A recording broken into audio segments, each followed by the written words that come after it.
What is up, everybody? This is Craig from 9 Games, and sorry I sound this way. I am deathly ill. Today I'm going to be reviewing the PlayStation Vita. I actually said I would do games first, however I'm having a bitch of a time trying to actually capture the screen. I know it's not only me. I see other people online who are trying to do gameplay videos and reviews are having a hard time capturing the screen. And it really sucks because the screen is so crisp, like, it's insane. But here you have it. PlayStation Vita. This thing is pretty fucking phenomenal, actually. I don't know what I have it on right now. I bought the 3G enabled one. Now, what that entails is, hold on, I got the box. I'll read it right from it. Is what's different from this than the core model is that this comes with a 8GB memory card, which is $30.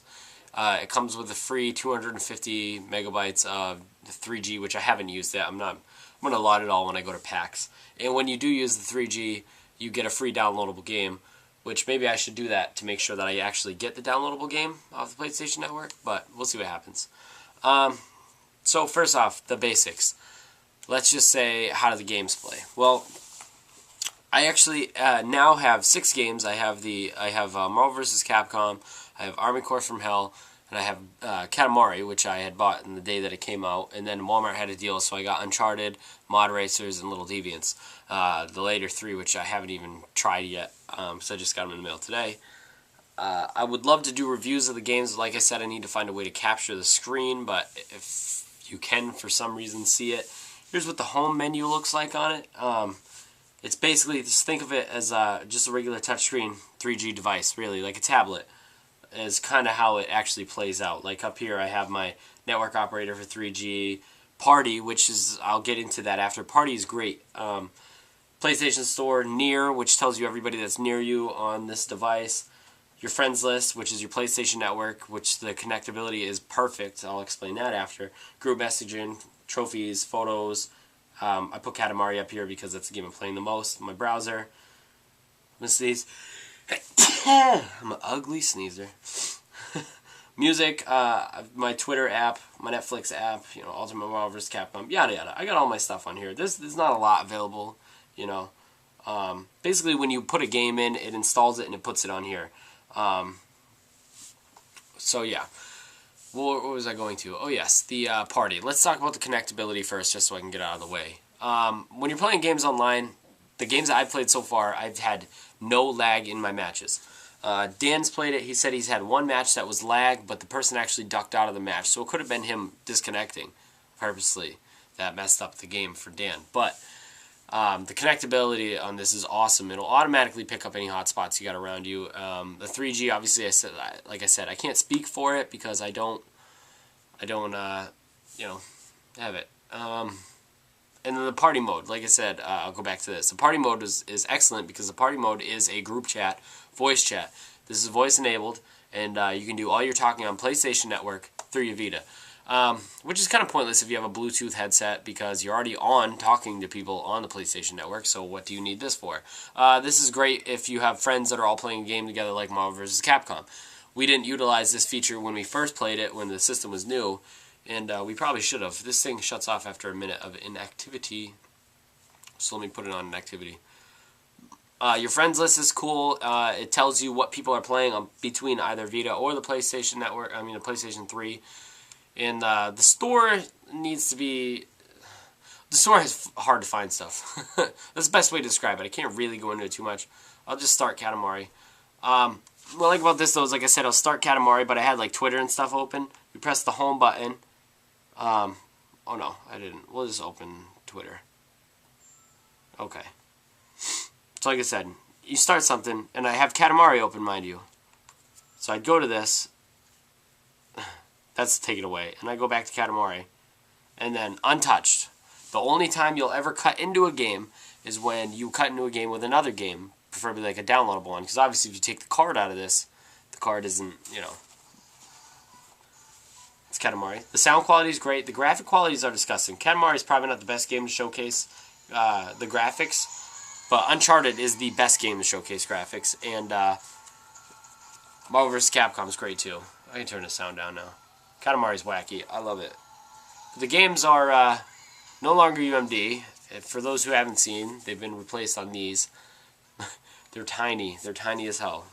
But I mean, it's obviously it's a good media. Their way they think they're gonna avert piracy. If you buy one of those used and you don't know how to delete the data, the video should pop up in the sidebar. And then that's about it.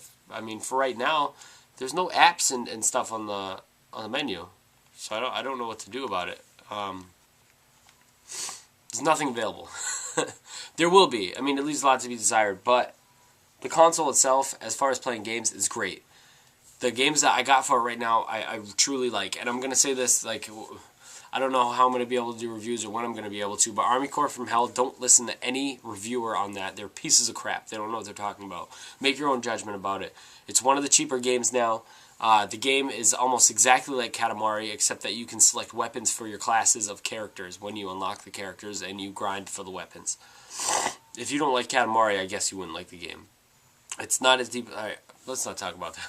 The game's good. It's a game like Little Deviants is more of a tech demo than an actual game. So I mean, to bash a game that's actually got a concept of being its own game, other than what's a tech demo, a glorified tech demo, and still a good one at that, is kind of ridiculous to me. But who knows? You pay them. I don't pay them. I would never pay them. But yeah, let's go back to this and see if there's anything else. Talking about, I mean, the system's great. There's actually some things on it I'm not sure about yet. I mean, I haven't played around with the camera that much. Obviously, there's a front camera, there's a rear camera. The screen is decent size. It feels more like a controller this time, and less like, let me see if I can get a controller, just put them up side by side. It's actually a little bit bigger than the controller. Bigger than the Xbox controller. Not as big as the Sega Saturn controller. The dual thumbsticks work good. For fighting games, the D-pad is still crap, just to let you know. Dan does not like the D-pad, and you know how he is about fighting games. He doesn't even like using D-pad. The connectability between the PS3 and this is a big selling point.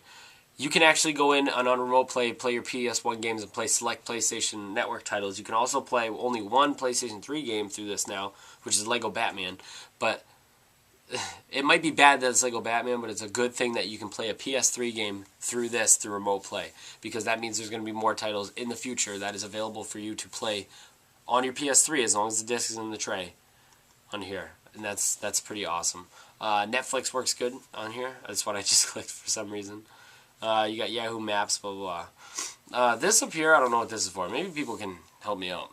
Your Vita games go in here, in one of these little slots like this. This side, I don't know what it is. I haven't bought really any accessories yet except for the Vita case, travel case, which is pretty cool. And then this is where your power adapter goes in. Your power adapter also doubles as your USB device. So that's pretty nifty to keep in there.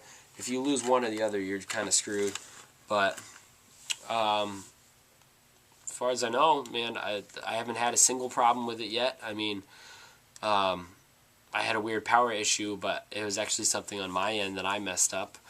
And, you know, about deleting the data off the cards, because you got to think this time around that it's not UMD, so the stuff is actually being saved to the card. But other than that, I haven't had any issues with it yet. I can tell you that at 9V Games, this is definitely our favorite handheld so far that has come out, bar none. I do love the 3DS, but this one is so ambitious and has so much to offer.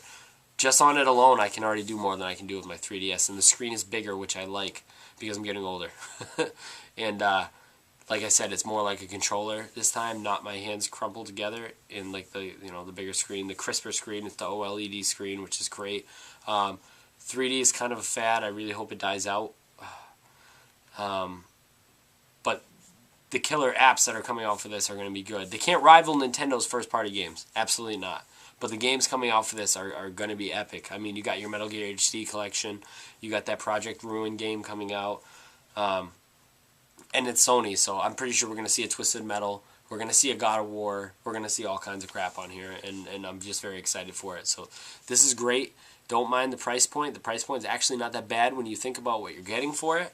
You're just getting a 3G device that can play games with superior graphics. But yeah, definitely check them out. Thank you guys for watching.